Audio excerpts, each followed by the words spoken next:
Hey guys, how's it going? Hope you're doing well. It's your boy not Snowball. I realised that I say it's your boy and it sounds like I'm saying Snowball 7, but it's Snowball 7 here, back again with another Cyberpunk 2077 video.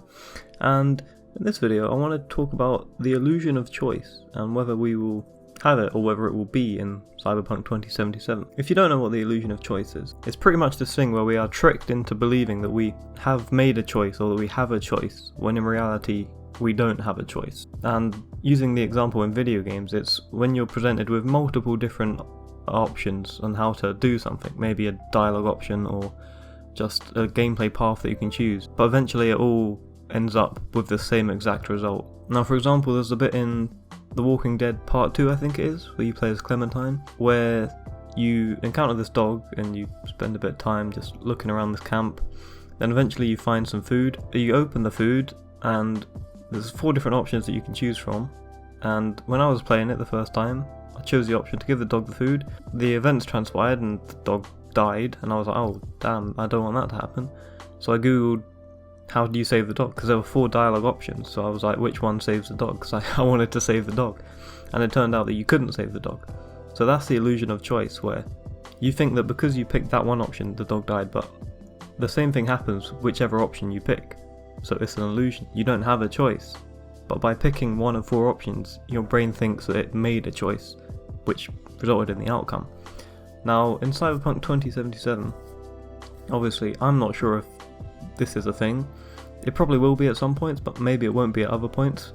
But if you do have any information, more information than me, I'd appreciate if you left a comment and let me know, because I'm learning about the game just like you guys are. But yeah, in this particular video I want to look at the 20 minutes of gameplay, or 20 minutes thereabout of gameplay that we saw a few days ago. Maybe it was a few weeks ago, I can't remember. And in particular I want to look at the Street Kids Life Path intro. Now there's a bit where you obviously go to steal the Rayfield, the car, the really good looking car from the VIP underground parking spot.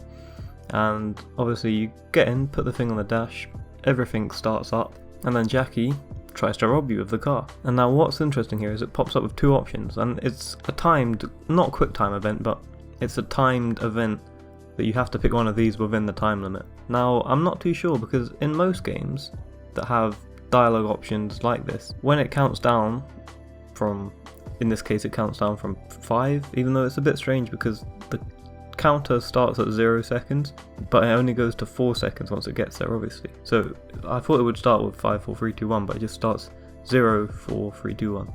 That's a different subject though. But I'm not too sure what happens if you don't select anything, because in previous games like this that I've played, with events that you have to quickly pick between, normally there's an option to say nothing, so if you leave it too long, nothing happens. But in this case, you can only gun it or speak to him and say easy now. So I'm not sure if it gets to 1, maybe it just selects whichever one you're hovering over, or maybe it just, there is an option to say nothing. In this gameplay demo, we see that the person playing takes a dialogue option and speaks to him and says easy now. But gun it, obviously referring to put your foot down on the accelerator, is interesting, because this could completely change this whole interaction, it could change the whole game. But this is when you gotta think, it's gonna be a good game, hopefully. Like, we're all excited for it, but you gotta understand there's still humans working on this game. Like, there can't be that many different branching storylines, because if you gun it, you expect, oh, I'll get away, but that would completely change the interaction, because you wouldn't get arrested, you wouldn't do this, you wouldn't do that. So what I'm thinking is, for the gun it option, you might maybe put your foot on the accelerator and nothing happens, maybe put your foot on the accelerator and you crash into a wall, but I feel like it will always end with you getting arrested. And that is the illusion of choice, where you think that as you go through the game you have these choices, but obviously the game has to have a story, so it always has to bring you back onto the path of the story. So some of the options that you pick might not mean anything. Now, it would be amazing if gun it meant you just step on the accelerator and you get away, and it completely changes the story. But think about it, for every single dialogue option, there can't be a branching narrative for everything, because that would take so long to program, like probably like 50 years, probably more. Imagine having to make every single path a different, like there'd be hundreds of endings, it would be crazy. I think that would be interesting to see, but I'm guessing that it will just come down to the illusion of choice in the end. But hopefully there's a few different endings, because another example is Life is Strange. Now, it was a really good game, I really enjoyed playing it. But the problem is, spoiler alert, you make all these decisions throughout the game, like just, it's a game all about decisions and how your decisions impact the game mode. And then at the end of it, the very last decision you make comes down to these two things. You either save Arcadia Bay, the place that it's set, or you go back in time and don't save, I can't remember her name, the blue haired lady, Chloe is it? I can't remember. But I chose to go back in time and not save Chloe because it messes up so much other stuff. And in the end I was sitting there during the end credits and I was like, so technically nothing that I did mattered, because what I did was made all those decisions, then went back in time pretty much to the start of the game. So none of my decisions really mattered at all in the grand scheme of things, because it just reset to the start of the game, which it was interesting because they did happen but they didn't. And it's that thing again with the illusion of choice. Did you really impact anything? I know it's a game, you're not impacting anything, but can you impact anything? That's the real thing that I'm trying to get. Now once you have the interaction with Jackie about stealing the car, you obviously get detained and the police start talking to you. And the interesting thing about this bit is the dialogue options are all timed with, like, I think it's 3 or 4 seconds. And it's interesting because you don't really see much of that. You normally see maybe every now and then they'll have a timed dialogue option in there. These are all timed. It makes me wonder what happens if you don't pick anything. What would happen once again? Does it count as silence? Do they escalate the situation? Or does it just pick whatever you're hovering over? Because it would seem strange to give all these timed dialogue options and then just pick whatever you're hovering over, because at that point it's just how quick can you think about and then click on a button. So it must do something else other than just auto select what you're on.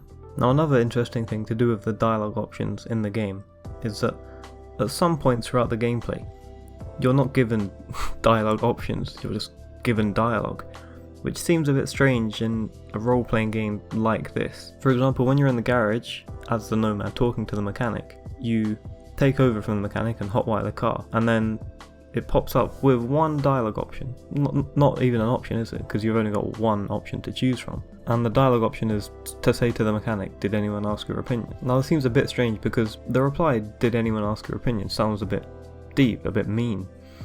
And if you don't want your character to be like that, then you don't really have a choice, do you? Because that's the only one you can pick from. So it seems strange that they would force you to pick this option. But at this point you're not inputting to the game, you're just clicking on the dialogue to play the dialogue. It's like if you played God of War and every time Kratos says something you had to press X. You're not picking what Kratos says, you're just pressing a button when he says it.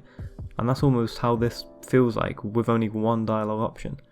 Now I'm not sure, maybe they'll add more, maybe they'll change it, who knows. It just seems a bit strange to not even have more than one. Hopefully it doesn't pop up too much. I understand for the intros, when you walk up to a character and speak to them, because they need to have the story progress in a direction, so they have to make you say stuff.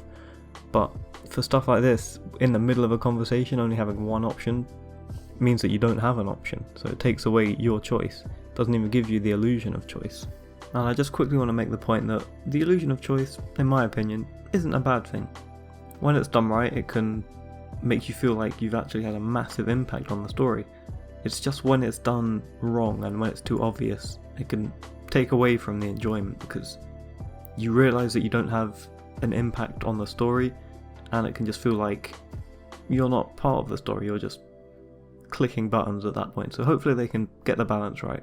I'm going to leave the video here, bit of a short one this time, but just wanted to talk about it. It's an interesting concept, the illusion of choice. I'd love to know what you guys think in the comments. Let me know if you think that there will be really amazingly branching narratives. For example, do you think Gunnet will mean you can escape and you can completely change the story, or do you think, like me, that it probably will result in the same outcome, just a different way of getting to the same outcome. It's interesting, it's an interesting concept, but yeah, thank you for watching. If you're as excited for Cyberpunk 2077 as I am, don't forget, drop a like on the video and subscribe, and I will see you in the next video.